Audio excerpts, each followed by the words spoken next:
Rizky Ridho akan menjadi pemimpin untuk timnas kesayangan kita dalam perhelatan Piala AFF yang sudah di depan mata, yang saat ini sedang bersiap bagi timnas kita di bawah pimpinan pelatih kepala John Herman untuk melakukan TC.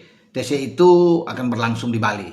Direncanakan tanggal 5 sampai tanggal 11 untuk tahap pertama sebelum akan berlanjut. Para pemain segera diumumkan, bahkan surat untuk pemanggilan pemain itu sudah mulai dikirim oleh PSSI, ditandatangani oleh Sekjen tentunya untuk bisa memanggil pemain-pemain terbaik yang ada di Liga Super kita. Karena ya bagi John Herman dia akan memprioritaskan mereka yang tampil di Liga Super kita untuk bisa berlaga di Piala AFF. Sementara yang bermain di luar kan itu tidak bisa diizinkan oleh klubnya karena tidak wajib. Ini bukan dalam jendela FIFA, bukan di FIFA Matchday. Maka Jai Isyes dan kawan-kawan, Emil Audero, ya kemudian Martin Pas, Justin Hapner, semua yang ada di luar, ya termasuk Jope Lupesi, Ragnar, itu Ole Romani, ya tidak akan diizinkan untuk bermain karena sedang mempersiapkan juga untuk pramusim yang menghadapi kompetisi yang baru di musim kompetisi 2026-2027. Maka tidak mengapa John Herman tetap yakin dengan kondisi yang ada saat ini mengambil pemain-pemain yang ada di Liga Super, yang saya pikir ini juga mewah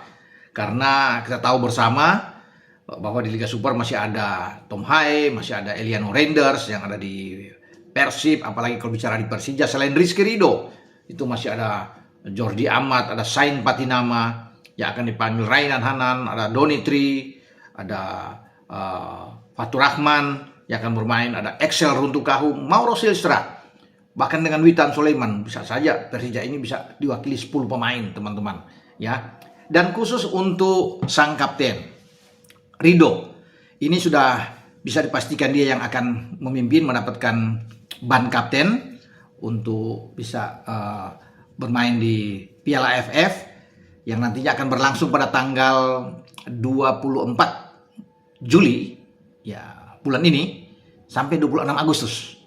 Jadi sudah dekat, teman-teman, ya tinggal hitungan hari saja bahwa tim kita akan bertarung 2 kali bermain di kandang, 2 kali tandang. Di kandang kita tahu bersamalah, di kandang akan menjamu Kamboja tanggal 27 Juli dan kemudian akan menjamu Vietnam pada tanggal 3 Agustus. Sementara 2 tandang melawan Timur Leste pada tanggal 31 Juli, kemudian menghadapi Singapura pada tanggal 7 Agustus.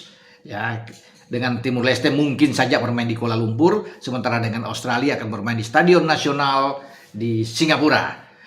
Oke, Rizky Ridho juga pasti menyambut dengan baik. Saya pikir kepercayaan yang diberikan oleh John Herman terhadap dirinya, dan dia siap untuk bisa bermain membela timnas kita, dan posisi dia tidak tergantikan di belakang.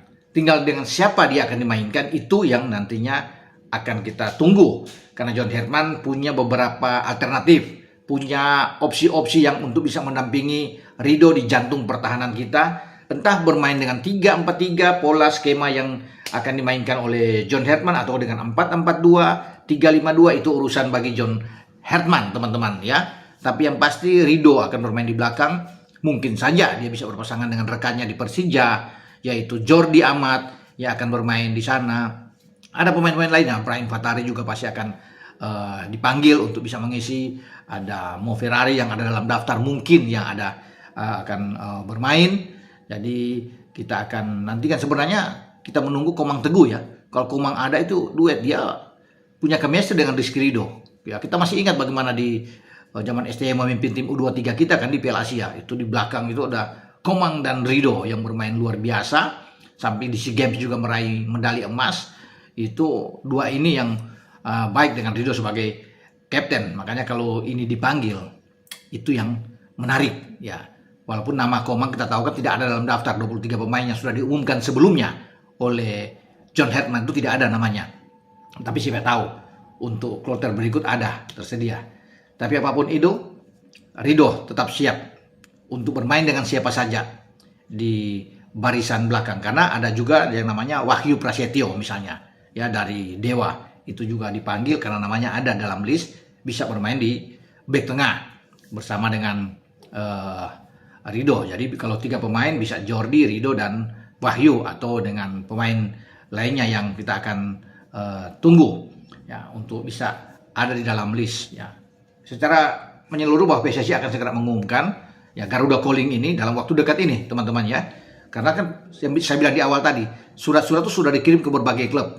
Kemarin misalnya Arkan Fikri yang berada di Arema sudah menerima surat. Nanti akan ada juga mungkin Beckham Putra, ya Eliano, Tom Haye yang akan dipanggil, Mark Klok juga, Sadil Ramdhani di Persib akan juga mendapatkan surat untuk dipanggil. Ya, kita akan tunggu dalam mungkin 1-2 hari ini karena seleksi itu kan sudah dekat. Bukan seleksi, Pelatnas itu sudah dekat untuk TC nanti di Bali, dan ini untuk pertama kali John Herman akan memimpin TC itu berlangsung di Bali karena John Herman juga sudah pernah ke Bali untuk melihat bagaimana fasilitas yang mewah yang dimiliki oleh klub Bali United yang selalu dipakai oleh tim nasional dari era STY Kluivert dan sekarang di era John Herman.